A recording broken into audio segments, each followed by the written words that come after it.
Salut tout le monde, c'est Dan Meyer. Aujourd'hui on se retrouve pour une petite vidéo pour vous parler des types de manga. Lors de ma dernière vidéo, quand je vous ai parlé de Demon Slayer, je vous ai posé la question si lorsque je parlais de shonen ou de seinen, ça vous parlait ou s'il fallait que je fasse une petite vidéo pour vous expliquer un petit peu mieux ce que c'était. Donc là le but de la vidéo, c'est vraiment de vous parler des types de manga à proprement parler. Mais par contre, à savoir qu'il y a plusieurs manières de classifier un manga. Selon le type, oui, mais ça peut être aussi selon la population visée, ou encore le format du manga. C'est pour ça que la vidéo va se composer de deux parties. La première où je vais expliquer quels sont les types de personnes visées, et la deuxième quel est le format du manga visé. Donc là je vais parler de manga avec une catégorie de personnes bien visées. Ils sont au nombre de 5. Le premier c'est le Komodo. Donc le Komodo manga ou animé, c'est un animé qui est dédié aux jeunes enfants entre 0 et 12 ans. On peut avoir de multiples exemples comme par exemple Pokémon ou Hamtaro. Deuxième catégorie, là on va sur le shonen, qui est le manga le plus connu au monde. Voilà, c'est le manga destiné à des personnes entre 10 et 18 ans. Dedans, on peut retrouver des mangas comme Dragon Ball, Naruto, Fairy Tail, Fullmetal, et j'en passe et des meilleurs. Par rapport à ce que je viens de dire, c'est que Dragon Ball Z, Naruto, One Piece sont des shonen, oui, mais par contre, ils ont un genre qui est bien défini, qui est le genre Neketsu. Le genre Neketsu est un canvas. Un canvas est tout simplement un procédé narratif qui va introduire certaines lignes directrices dans le manga. Le point commun entre, par exemple, Dragon Ball Z, Naruto et One Piece. Le personnage principal est quelqu'un de ahuri, sans blague, qui n'est pas forcément très fort au début, et qui va constamment évoluer. Ce sont des règles fondamentales du Neketsu, qui peut être plus ou moins dérivées selon l'interprétation de l'auteur, du mangaka, mais qui vont définir une partie du manga.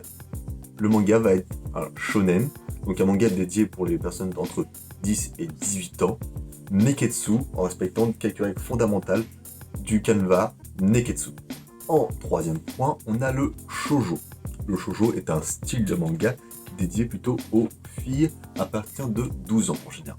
En quatrième point, on a les seinen, qui est une catégorie de mangas qui sont plutôt dédiés à des personnes un peu plus matures à partir de 16 ans, qui permet d'aborder des critiques un peu plus construites, un peu plus profondes de la société ou dans la thématique du manga.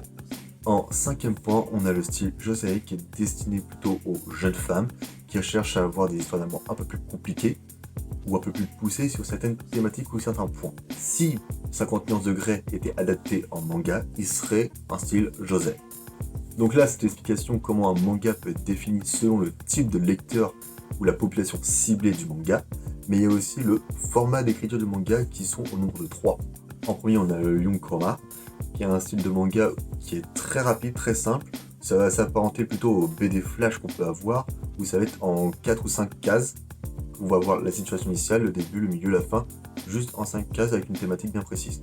Si je prends la BD de Roger et ses humains de Cyprien, ça pourrait s'apparenter à ce milieu-là, car c'est une histoire et une introduction très rapide, toujours, ou Captain Biceps, pour ceux qui connaissent.